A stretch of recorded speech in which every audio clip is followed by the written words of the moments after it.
Amazing afternoon, wonderful evening, and fantastic morning.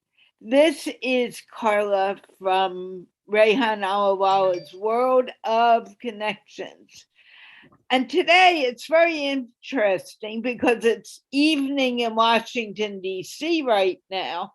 But the person I'm interviewing, it's early morning in Australia. And I hope she put Australia, and she did. I didn't check. She put it up next to her name so you can see the vastness of people I talk to around the world. It's not just USA or Europe or Pakistan. It's people from all places in the world. And I am excited to talk once again with Adaire Palmer, who is known for training women to feel confident and in the work they do. Having said that, we're going to hear from her in a moment. And we're going to talk about what she does and what she loves. But before we do, I want to remind you that this interview is sponsored by the Institute of Peace, which is an online organization promoting peace, one conversation at a time. And by the way, her background is her actual place where she lives. It's not a screensaver. Okay, Adaire, can you please introduce yourself? Hello, Carla. Thank you so much for connecting and inviting me back. It's been a long time since we have connected. I think it's been several years, and now we've reconnected.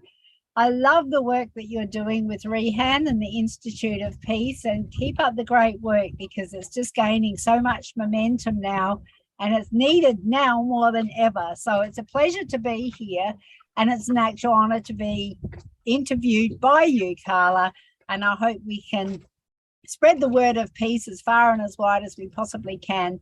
One conversation at a time. I love that. So I'm Adaire Palmer, and I loved it when Carla said, "Is that a screensaver at the background?" And I'm going, "No, that's an actual background. There's no screensaver." That was the best comment ever. And I'm not doing this for that. But what I do is I live on a boat, clearly, and I'm just off. Oh, really? I didn't know that. Yes, yeah, this is my home. I'm out the back at the moment, and this beautiful island, sandy beach, as you can see behind me, it's called Coochiemudlo Island, and that's in the southern Moreton Bay Islands in Queensland in Australia. So yes, we are a globe apart, but we're connecting through technology, which is amazing. Now, what I do stuff that I love, and I do fun stuff. I think I was put on this earth, I know I was put on this earth to help create a better world. And whenever I look at what I'm doing or how I'm doing it, or where my vision and my mission sit, it always comes back to helping people. So I trained as I worked in community services and government for a lot of years, and then I left and I retrained as a hypnotherapist and NLP master practitioner. And I loved doing that. But what I felt was that I loved social media, and I found that I was attracting people to help really, really easily using social media. And then I started showing other hypnotherapists how to attract clients. And then it became like a full-time job for me in terms of people would say, "Well, can you help me do it? Can you teach me how to do it? Can you coach me?" And then live broadcasting came on the scene in 2015 or 16 on Facebook. And I picked up the camera absolutely terrified to do it. But I did it. And I knew that if I didn't get over myself, I couldn't help people as much as I wanted to. And that sort of started me on a bit of a different trajectory. So leaving hypnotherapy and NLP behind, I actually haven't left them behind. I've embodied those skills and I take them with me. So when I coach people or when I teach people, I use a lot of the skills and the tools and the techniques that I learned while I was doing the training. And I apply them in my own daily life as well. So fast forward a couple of years and... Sorry? Keep going. I forgot to mute my phone. Okay. No worries. So just fast forward a couple of years and I find myself teaching live broadcasting, and I've also adapted chatbots. I'm an agency partner with ManyChat. And so live broadcasting for me is, it started on Facebook, I've branched out to YouTube, and I now also live broadcast on LinkedIn. But really exciting is a little while ago I was accepted as an Amazon live influencer. So now I have my own channel on Amazon, and it is a live influencer, and I can sell on my channel. So it's not about selling really, it's about having conversations with people, having conversations with your audience about what's important to them and showing them things that will improve their lives. Like yesterday I was live and I did a cheeky tour around my boat. I showed people some of the equipment that I use, the webcams, microphones, backdrops that I used to use before I had this beautiful backdrop for my, and people can look and they can ask questions. And so we're not really selling as much as sharing what your experiences are with particular products and services and products with people. The other exciting thing that is happening on Amazon Live is that I've recently been published, a best-selling author in a book called Intuitive Seeing Her Truth, a multi-author book. And I've teamed up with the girl who owns the publishing company. Shout out to you, Bridget Holder from the Art of Grace Publishing House. And we do fortnightly shows where I interview her authors, she interviews her authors on my channel, and I produce it for her. So it's been an interesting journey trying to get internet working on my boat, and I've tried everything. And this morning when we were about to jump on, I had another issue where I ended up having to hotspot my phone, so I need to look into that. But we're here and we're going, and that's sort of where I'm at right now with what I have been doing over the past few years since we've spoken last, Carla. I work with women. I love to work with women. I love to empower women, and I love to help build women up, particularly with the online businesses and getting into the systems, setting up systems that help you run your businesses much more easily. So that's sort of what I've been doing up till now. Can I keep going? Because I've got some exciting news. You can keep going. You're the one who's going to do most of the speaking. So, well, just if I'm not talking about the stuff that you'd like me to talk about, please do say so, and I will. I could change tack. You're fine. Oh, going. In the last 2 months, or just over 2 months, I've started a lifestyle challenge. One of the reasons I've done this is I want to live on a boat. Like, I'm 60 next year, so I haven't finished, not by a long shot. When my mum was 60, that's when people were thinking about retiring, and it's like they go, oh well, now it's time to kick back and do nothing. I can't ever see myself doing that because I'm so passionate about what I do and about helping people. And the desire to live on a boat has led me to, I want it to be sustainable. So I've got a little garden up the front, and I've got, and I have actually dropped a hook out of my kitchen door and hooked in a fish for lunch. I didn't eat it though, because I didn't have a knife that was sharp, and I didn't have any of the equipment really to prepare it. But I'm planning on that's coming. That's all coming. So, but I've got, like, I'm self-sustaining with electricity. I've got solar panels. I've got a little generator. I want to be as independent and as off-grid and as ecologically, environmentally friendly as humanly possible. So that's all wrapped up into this experience of being on a boat. And it's been an amazing journey, and it's not been without its tears. But one of the things that I found was when things went wrong, and they did go wrong often in the last, 12, 18 months since I bought the boat, I was comfort eating. So I was reaching for the snacks that I wouldn't normally eat. I'm a non-drinker.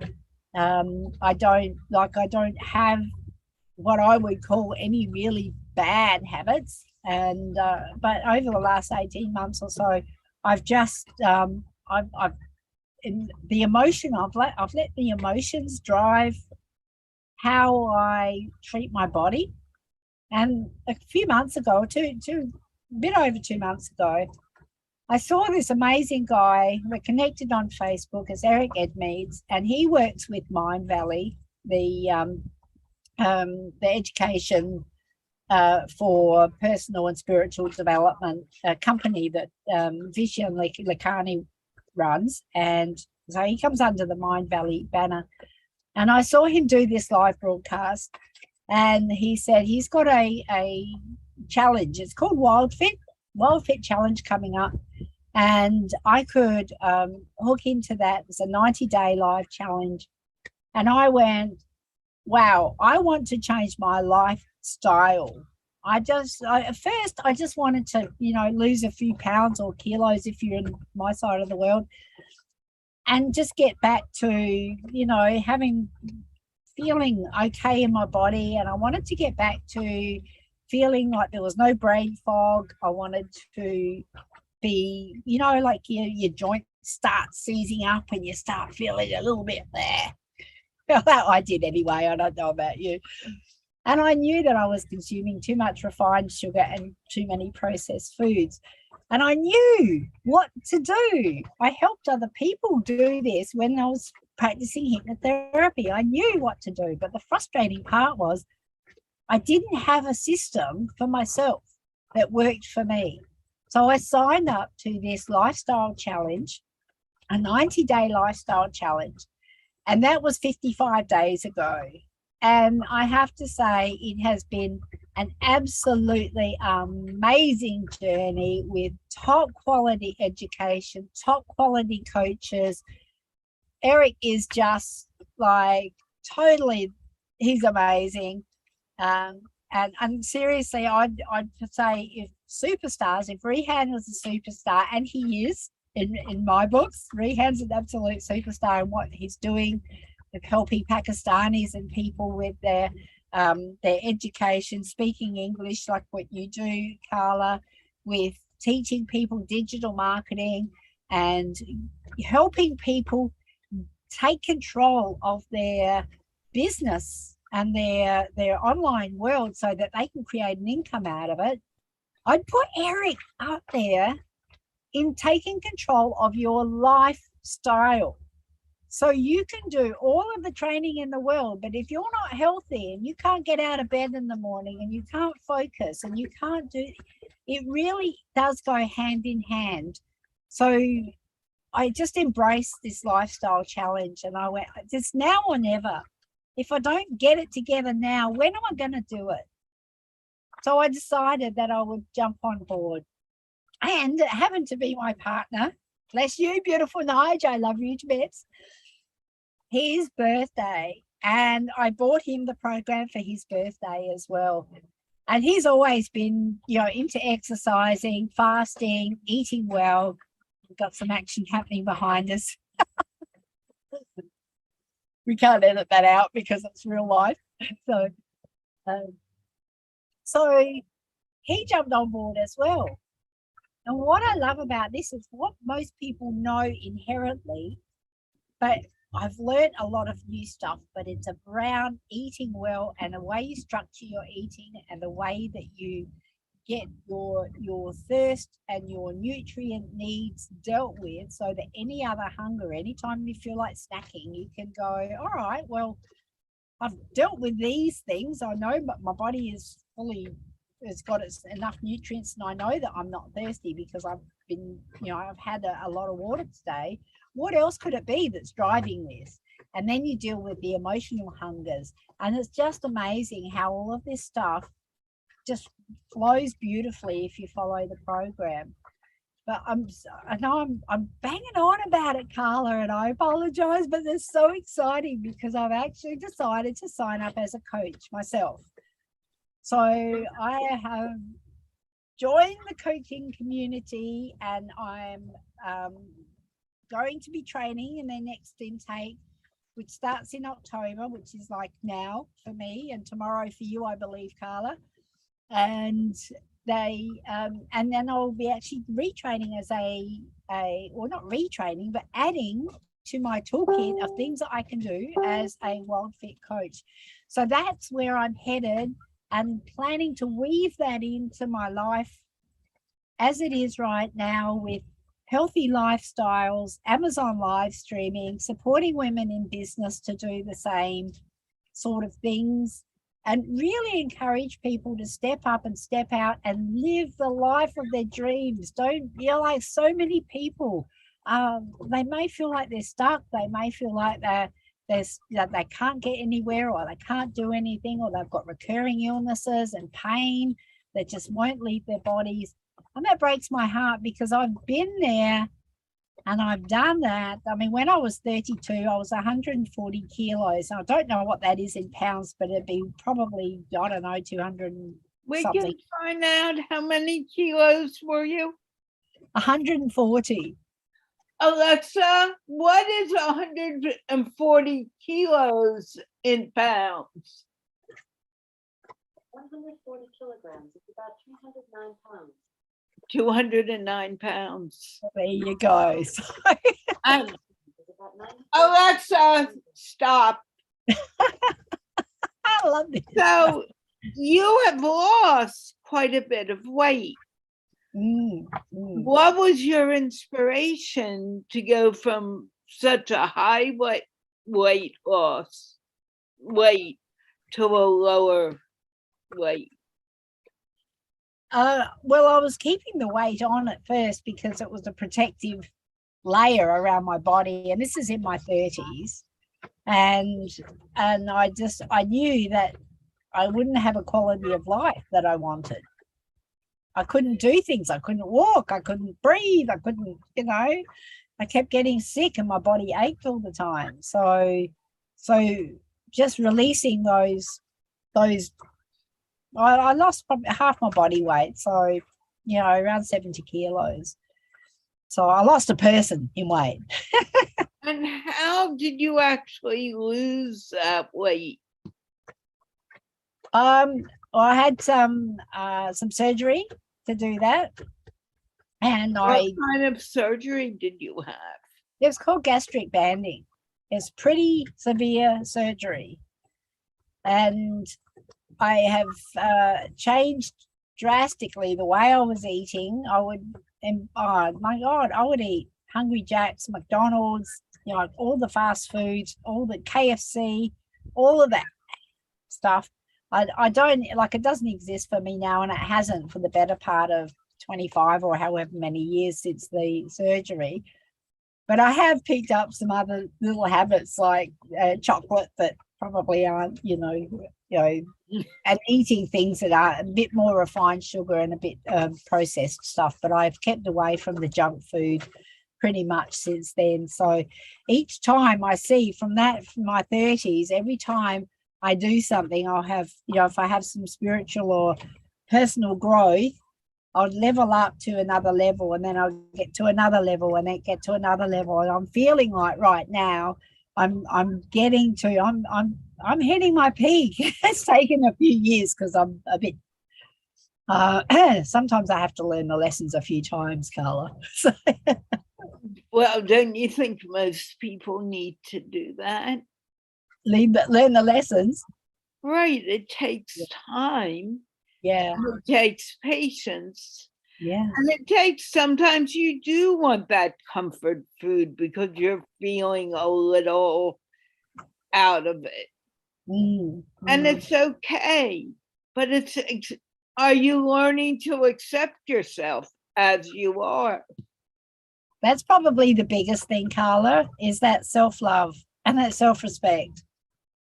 Because if you don't have that, and I've dug deep there, and I've done a lot. Well, I've done self-love retreats, and I've done a lot of meditating and a lot of journaling and a lot of prayers.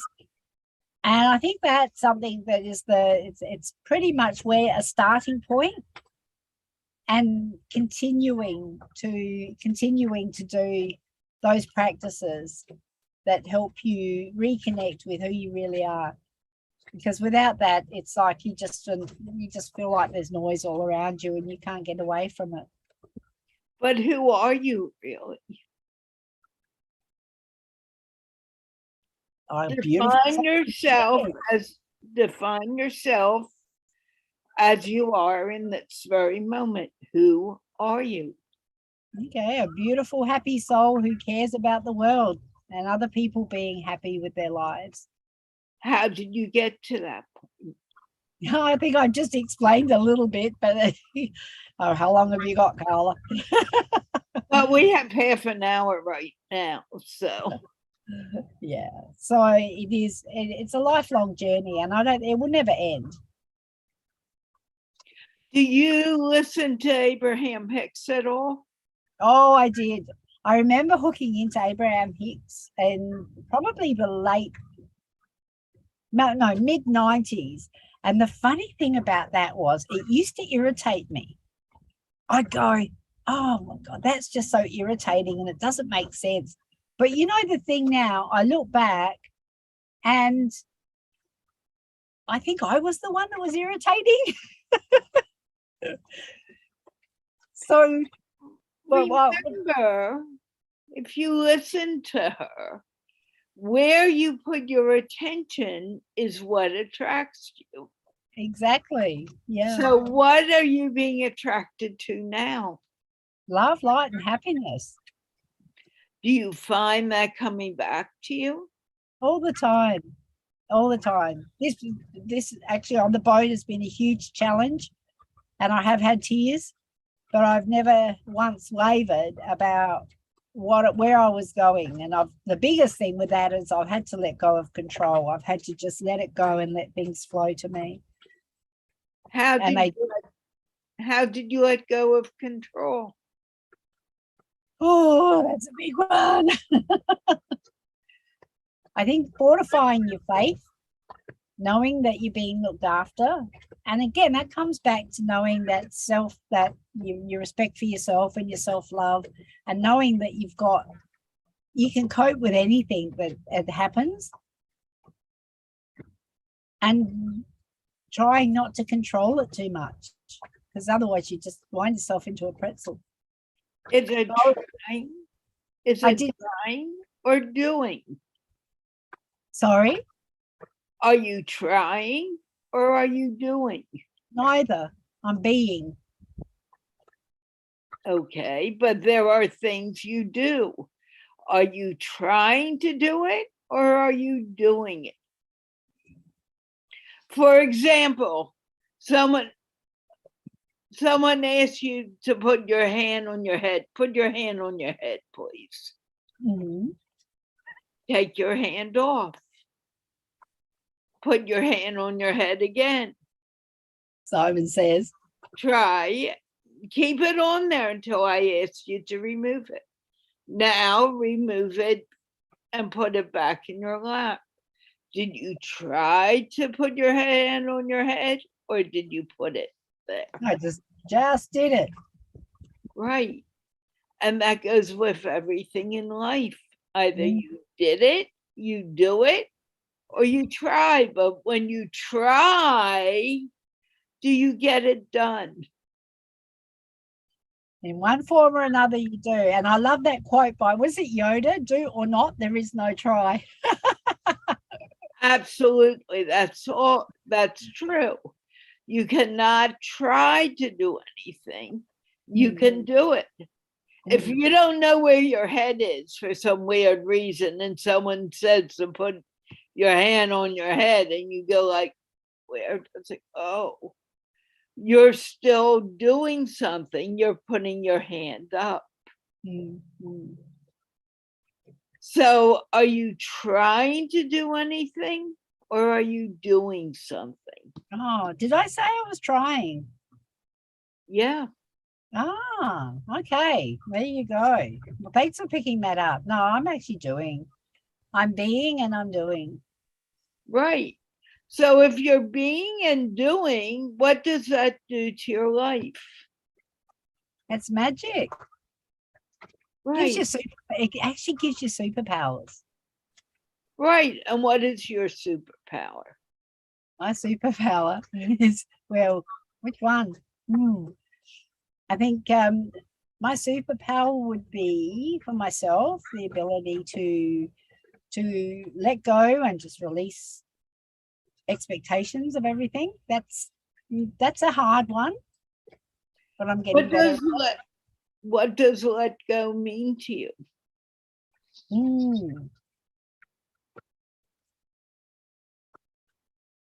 Feeling free about what's happening.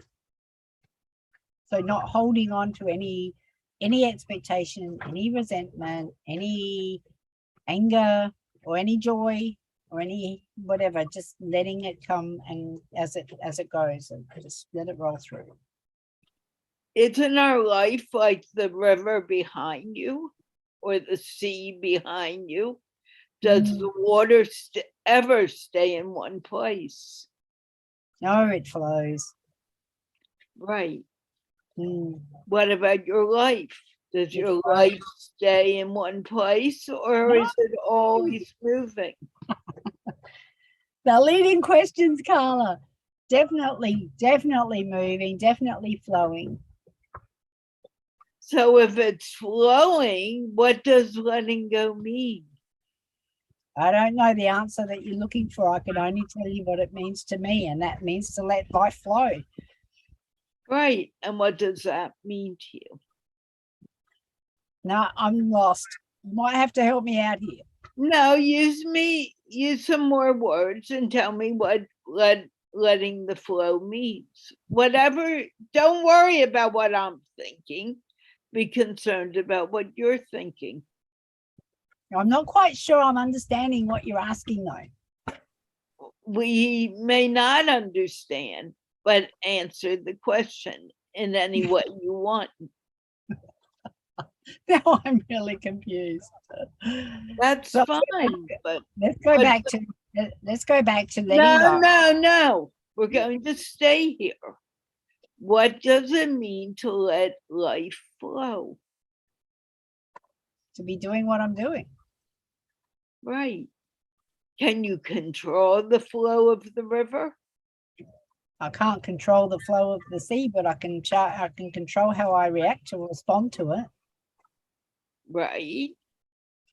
And when it makes you feel happy, what happens? I feel happy. When it makes you feel sad, should you stay with that flow? Yeah. Really? Yes. Do you want to get back to happiness or do you want to cry about something that's already over? That's a fine line as well, because there is a concept which is allowing yourself to, and Eric taught me this, it's around allowing yourself to you can future pace yourself.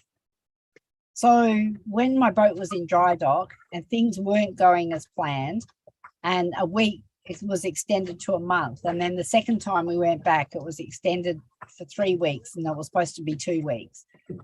And I was getting frustrated, and I was getting sad. I was getting angry that things weren't going as I was meant to go. And then my beautiful partner, Nige, who watched this same video with me, said, well, can you imagine that this happening now has actually been a blessing? So in the moment, if you can see the blessing, because we've had an opportunity to do more things on the boat than what we would have normally, and we've highlighted some more damage that we might not have picked up otherwise. And there was about 3 or 4 different things that he pointed out to me. And I went, okay, right now I'm feeling like I just don't want to play anymore. I want to honor that feeling.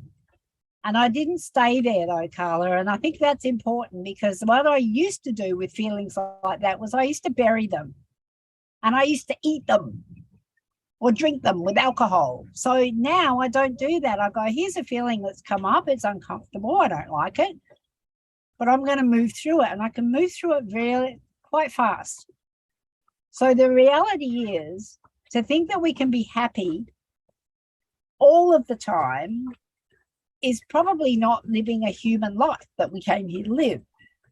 But what we can do is we can choose to move through those moments that are not quite as we'd like them faster. But it doesn't mean we deny our feelings. It means that we acknowledge them, and then we choose how to respond. So that how I feel like this is operating is honoring myself and those feelings, and then having the choice about how to move on from here. And that part of that is also letting go of the expectations that everything would be fixed. And I was project managing this massive project that was over budget and out of time, and all of this stuff happened. But then when I let it go and went with it,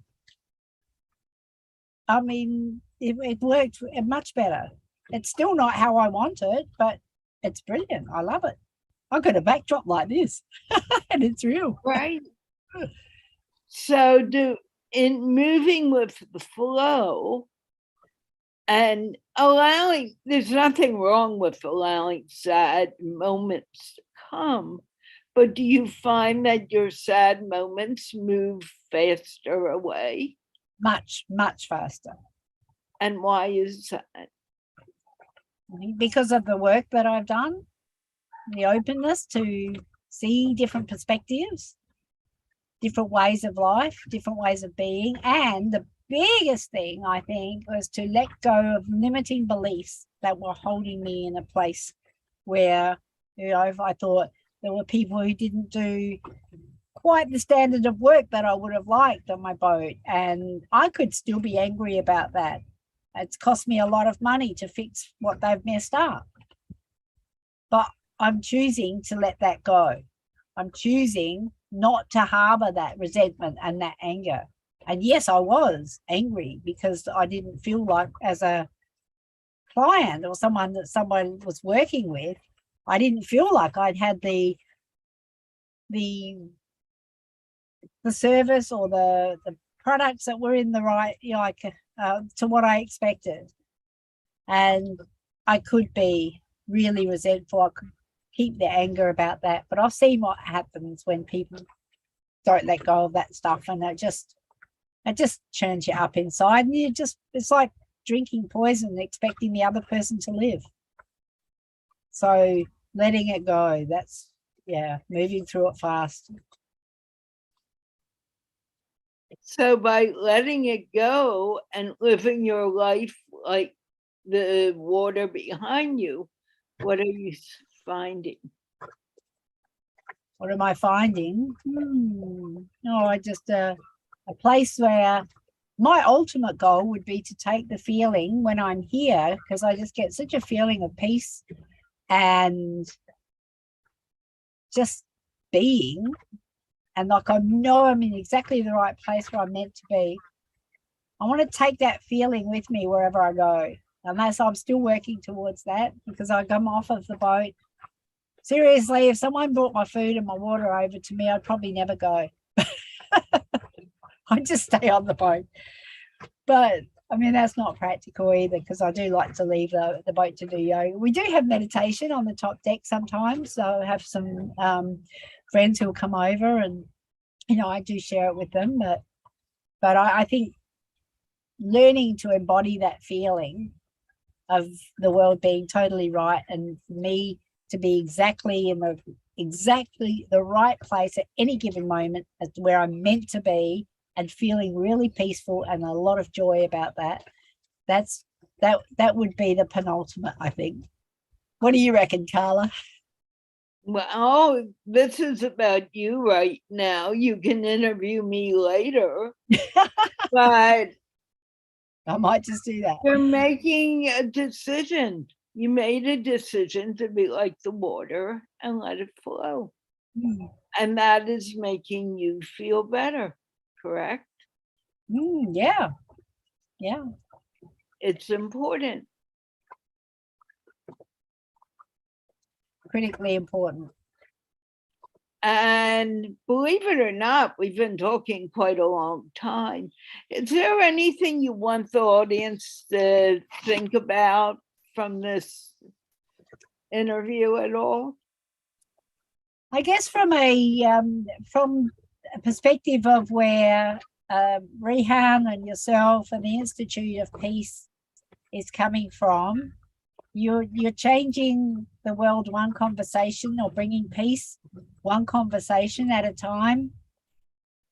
I'd encourage people who see this to look within and find the peace inside, because if you can find your inner peace, then the rest of your world becomes peaceful too, no matter what. So that would be my greatest wish, that if people could find peace, because then we would have a peaceful world if each individual was at peace with themselves. And actually, I just put a Facebook quote. I forget who it was from, because I never remember where the quotes come from. But someone said, a very famous person said, don't let your inner peace be forsaken by anything. Yes. And it's true. Let your inner peace be what guides you in life. Yeah. Very wise word. Oh, it was Paul Coelho. Oh, yes. I'm not even saying his name properly. No, I know the one. We did a road trip and listened to one of his books. I have to go back and have a look in my audio library to see which one it was, but he was great. And that's what he talks about all the time. Yeah. I want to thank you for speaking with me tonight, or morning your time. Thank you. And I want to say, people, this program was sponsored by the Institute of Peace, which is an online organization creating peace one conversation at a time. And can you wave goodbye with me? Don't go anywhere yet, but just wave goodbye. Thank you.